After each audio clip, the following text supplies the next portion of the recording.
स्तर पर कोई भी कानून बनना है तो वो विधानमंडल बनाएगा। उसमें 2 सदन तो होते हैं, लेकिन प्रत्येक राज्य में दोनों सदन हो यह आवश्यक नहीं है।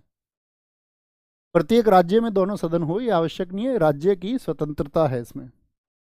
कार्यपालिका केंद्र स्तर पर जब होगी, जब सेंट्रल लेवल पर होगी आपका, तो राष्ट्रपति सबसे प्रमुख व्यक्ति, उपराष्ट्रपति द्वितीय प्रमुख व्यक्ति, प्रधानमंत्री होंगे आपका, और मंत्रिपरिषद होगी। राज्य में राज्यपाल सबसे प्रमुख व्यक्ति, फिर मुख्यमंत्री, मंत्रिपरिषद होगी उसकी मदद के लिए। इसकी राज्यपाल की सलाह, राज्यपाल को सलाह देने के लिए। न्यायपालिका का कितना स्तर पर आपका वितरण हमने किया, डिस्ट्रीब्यूशन कितने लेवल्स पर किया है बताएंगे? 3 लेवल पर। कितने लेवल पर? 3। सर्वोच्च न्यायालय, उच्च न्यायालय और जिला न्यायालय। बात क्लियर है? कोई दिक्कत, कोई परेशानी? सर इंग्लिश में भी लिखना है क्या? बेटा लिखा करो थोड़ा बहुत। मैंने बताया ना आजकल कॉम्पिटिटिव एग्जाम की जो लैंग्वेज है उसमें कई बार ऐसी शब्दावली आ जाती है, आप सोचते हैं कि हिंदी में पढ़ेंगे, नहीं तो अंग्रेजी में पढ़ के समझ लेंगे उसको। लेकिन कई बार हिंदी वाले में भी आपका अंग्रेजी वाले शब्द का ही प्रयोग कर देता है। जैसे मैं आपको एक चर्चित उदाहरण बताता था, गांधी जी ने एक पुस्तक लिखी हिंद स्वराज। एसएससी ने बड़े कमाल का प्रश्न पूछा, इंडियन होम रूल पुस्तक के लेखक कौन है? अब इंग्लिश में भी इंडियन होम रूल है और हिंदी में भी इंडियन होम रूल है, और किताब का नाम है हिंद स्वराज। तो इस तरह की दिक्कत हो जाती है, इसीलिए ध्यान से पढ़ना जरूरी है। ओके, बात क्लियर है इतनी? यहां से आगे बढ़ सकते हैं क्या? यहां से आगे साथी बढ़ सकते हैं क्या? हमने क्या बात की कि सरकार के 3 अंग होते हैं, और तीनों क्या होता है, संविधान उन तीनों को जो शक्तियां दी गई हैं उन पर कुछ लिमिट्स इंपोज करता है, कुछ सीमाएं तय करता है, और एक दूसरे को ऐसा ना हो कि कोई एक स्वतंत्र होकर भी अब पता चले कि सुप्रीम कोर्ट कुछ भी डिसीजंस दे रहा है, पता चले विधायिका तानाशाही की तरफ जा रही है, पता चले कार्यपालिका अपने मनमाने ढंग से कार्य कर रही है, तो उन पर रोक भी लगाई गई है। जैसा भी रिसेंट में आपने अगर पढ़ा होगा कि सुप्रीम कोर्ट तो अपने डिसीजंस को भी रिव्यू कर सकता है। पता चले पहले वाले जजेस ने कुछ आपका कोई एक जजमेंट सुनाया था, उसमें बाद में परिवर्तन हो सकता है, यानी जुडिशियल रिव्यू जिसको हम कहते हैं। पुराने डिसीजन को पलटा जा सकता है या नहीं। जैसे आप सबको पता होगा 1997 में एक आपका रंगनाथ रेड्डी बनाम कर्नाटक मामला था संपत्ति के अधिकार में। उसमें क्या बोला कि किसी व्यक्ति की निजी संपत्ति का जो है अधिग्रहण किसी भी सामुदायिक कार्य के लिए किया जा सकता है, मतलब वो सामुदायिक संपदा बताएगी, कम्युनल प्रॉपर्टी बताएगी। जब जो आपका प्राइवेट प्रॉपर्टी है उसको लिया जा सकता है। लेकिन अभी रिसेंट पिछले महीने सुप्रीम कोर्ट ने क्या कहा? सुप्रीम कोर्ट ने अपने उस फैसले को बदला, मतलब वो जस्टिस अय्यर का फैसला था, तो जस्टिस अय्यर के उस फैसले को अभी 9 जजों की बेंचेस ने 8-1 के डिसीजन से उसको चेंज कर दिया। उन्होंने बोला हर निजी संपत्ति का अधिग्रहण नहीं किया जा सकता है, हर प्राइवेट प्रॉपर्टी को एक्वायर नहीं किया जा सकता है। तो पहले के निर्णय को, यानी कि सबकी सीमाएं तय की गई हैं। इससे आगे चलें, इससे आगे आता है साथी आपका सरकार के अंग। समझ गए? संविधान मैंने आपको पढ़ाया था, तो मैंने बताया था संविधान क्या है, उसकी विशेषताएं क्या हैं, संविधान कैसे काम करता है। राज व्यवस्था, पॉलिटी क्या बताई थी मैंने, इसकी जो मैंने आपको परिभाषा बताई जरा उसको सोचिए कि संविधान को व्यवहार में लाना ही राज व्यवस्था है। To putting the constitution in the practice is called polity. तो इसमें 2 चीजें आती हैं राजव्यवस्था में, तभी हम राजव्यवस्था के अंग समझ पाएंगे। राजव्यवस्था में कौन सी चीजें हैं? एक तो है साथी आपका राज्य, राज्य बोले तो नेशन। यूपी बिहार मध्य प्रदेश नहीं, क्या राज्य का मतलब यहां पर एमपी से या बोलेंगे? आप कहोगे नहीं भैया, यहां राज्य का मतलब है नेशन से, यहां राज्य का मतलब है राष्ट्र से, किसी प्रोविंस से नहीं है। ओके। और दूसरा शब्द आया था कि संविधान को व्यवहार में लाना, यही क्या है? व्यवस्था है। व्यवस्था, व्यवस्था को हम क्या और क्या बोल सकते हैं? व्यवस्था को हम कह सकते हैं एडमिनिस्ट्रेशन या अरेंजमेंट्स हम उसको बोल सकते हैं, लेकिन जब हम संविधान की बात करते हैं तो एडमिनिस्ट्रेशन वर्ड सबसे सही है। व्यवस्था का मतलब क्या होता है? संचालन का तरीका, संचालन का तरीका।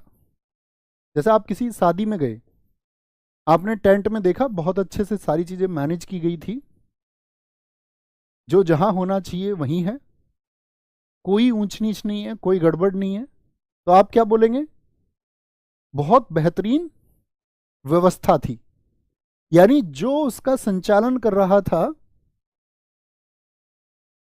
ये जो संचालन किया गया वो एकदम से अच्छा था, तो उसी को हम क्या बोलते हैं? व्यवस्था।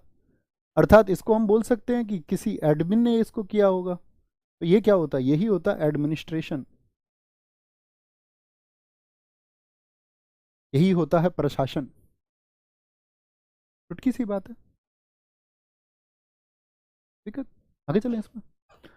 अब हम बात को समझेंगे, किसी भी राज व्यवस्था के लिए क्या जरूरी है। अब आप संचालन करेंगे तो किसका करेंगे? जैसे शादी में मैंने बोल दिया आपसे कि शादी के टेंट को देख करके आपने बोल दिया कि भैया व्यवस्था बढ़िया है, लेकिन व्यवस्था किस किस चीज की गई?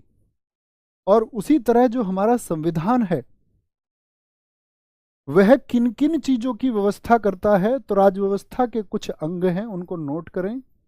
राज व्यवस्था के कितने अंग होते हैं? जैसे सरकार के 3 अंग होते हैं, राज व्यवस्था के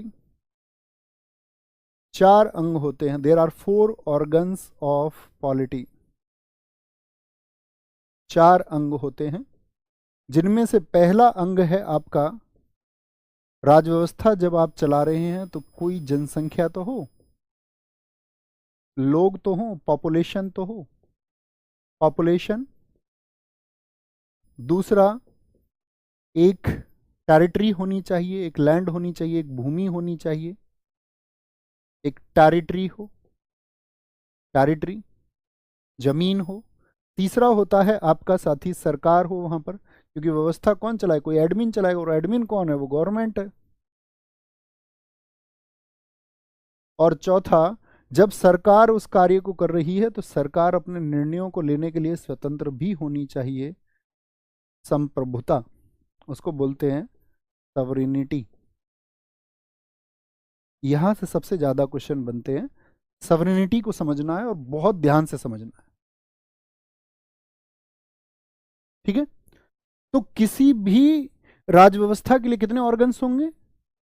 4 ऑर्गन्स होंगे। एक पॉपुलेशन होगा, एक टेरिटरी होगा, एक गवर्नमेंट होगा और एक सवरिनिटी होगा,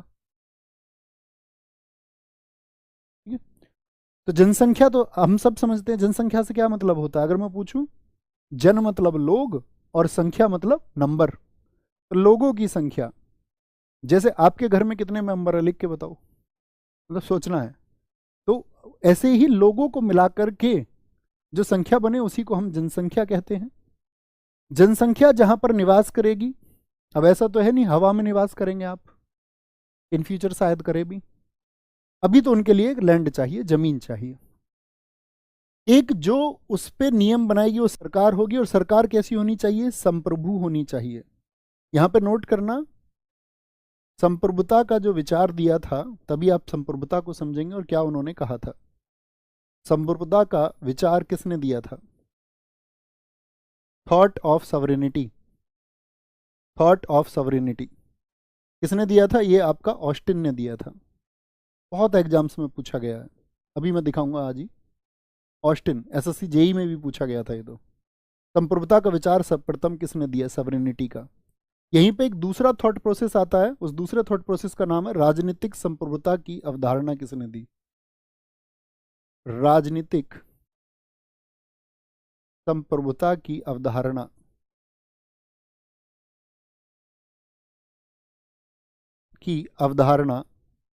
किसने प्रस्तुत की थी?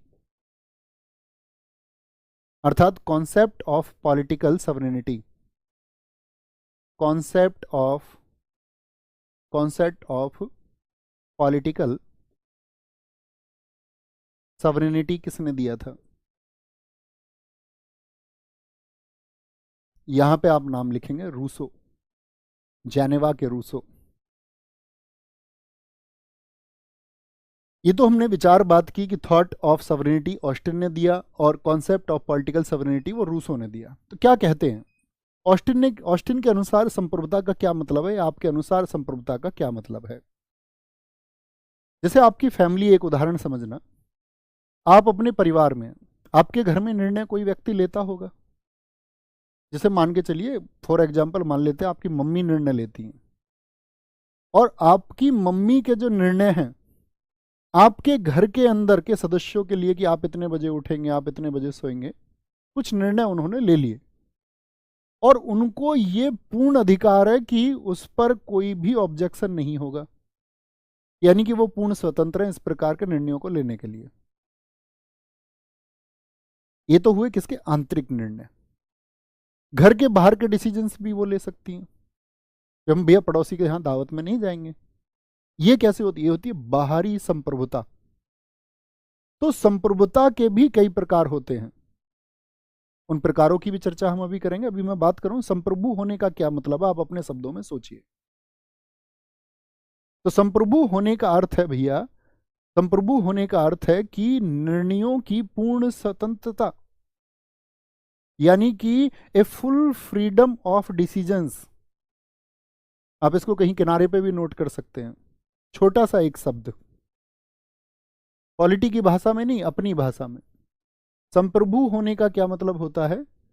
निर्णयों की पूर्ण स्वतंत्रता, निर्णयों की पूर्ण स्वतंत्रता। हम सब करके बताएं, छोटी सी बात समझ में आ रही है तुमको? छोटी छोटी बात कर करके हम बड़ी बातें समझा देंगे तुमको, छोटी छोटी बात करते करते धीरे धीरे, ठीक है। ये क्या होगी? एक फुल फ्रीडम ऑफ डिसीजंस। तो कहने का मतलब है संप्रभुता हमको थोड़ी सी समझ में आई भैया, लेकिन आपने कहा संप्रभुता कई प्रकार की हो सकती है। जब हम बात करेंगे संप्रभु होने का, सवरीन होने का,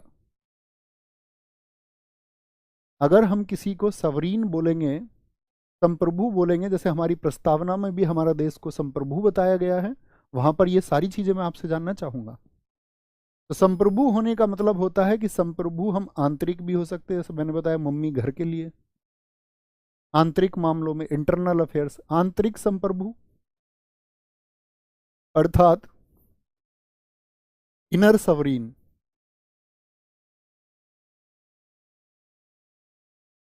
इनर सवरीन, इनर सवरीन हमारे देश में कौन है बताएंगे? आंतरिक संप्रभु हमारे देश में कौन है? ठीक है, तो हम सभी हैं, हमारी सरकार है। हमारी सरकार देश के अंदर, यानी देश के अंदर कोई भी डिसीजन ले सकती है, मतलब जनता के हितों का ध्यान रखना है। नहीं तो फिर मैंने बताया अभी सुप्रीम कोर्ट क्या करेगा, उस पर लगाम कसेगा। अभी हमने बताया था कि सरकार के जो तीनों अंग एक दूसरे की लिए क्या करेंगे, आपका उन पर लगाम कसेंगे, उन पर बाउंडेशंस फिर लगाएंगे कि ये संवैधानिक नहीं है। तो देश के अंदर आंतरिक संप्रभु होने का मतलब है, जब हम कभी भी आंतरिक संप्रभु बात करेंगे तो इसका मतलब हम देश की टेरिटरी के अंदर की बात कर रहे हैं। अगर मैं कभी बात करूं बाहरी संप्रभु, तो बाहरी संप्रभुता का क्या मतलब होता है, या हम बात करें आपसे आउटर सवरीन होने का क्या अर्थ होता है। तो क्या हम देश की, सोचें जरा तो आप सोच पाएंगे। आउटर सवरीन होने का मतलब है हम देश के बाहर बात कर रहे हैं। अगर देश के बाहर के निर्णय लेने की बात है तो हमारा देश आउटर सवरीन है या नहीं है? आप कहेंगे हम अपने देश से संबंधित जो बाहरी डिसीजन है वो ले सकते हैं, जो हमारे देश के मामला। वैसे थोड़ी हम ये बोलेंगे अमेरिका में चुनाव इस तरह से होने चाहिए, वो अमेरिका का मामला हो गया। अपने देश के मामले में, मतलब अपनी कंट्री के अफेयर्स के मामले में हम बाहरी संप्रभु भी हैं, ठीक है। तीसरा क्या बोलेंगे? नॉमिनल, यानी कि नाम मात्र का संप्रभु भी होता है, नाम मात्र की संप्रभुता भी होती है। नाम मात्र संप्रभु होने का मतलब कौन है? यहाँ इसके लिए चौथा टर्म आपको समझना पड़ेगा कि वास्तविक संप्रभु भी होता है, अब समझ पाओगे। रियल सवरीन और नॉमिनल सवरीन। तो हमारे देश में नाम मात्र की शक्तियां किसके पास में है बताना? प्रेसिडेंट और पीएम। या मैं आपसे पूछूं रियल सवरीन कौन है? रियल सवरीन कौन है, यानी वास्तविक संप्रभु कौन है? तो वास्तविक शक्ति किसके पास में है भैया? पीएम के पास में, प्राइम मिनिस्टर। नॉमिनल कौन है हमारे देश में? प्रेसिडेंट अर्थात राष्ट्रपति हैं, राष्ट्रपति हैं। पांचवी इसी में संप्रभुता होती है आपका लोकप्रिय, लोकप्रिय संप्रभु होना, अर्थात पॉपुलर सवरीन। पॉपुलर सवरीन किसको कहा जाता है?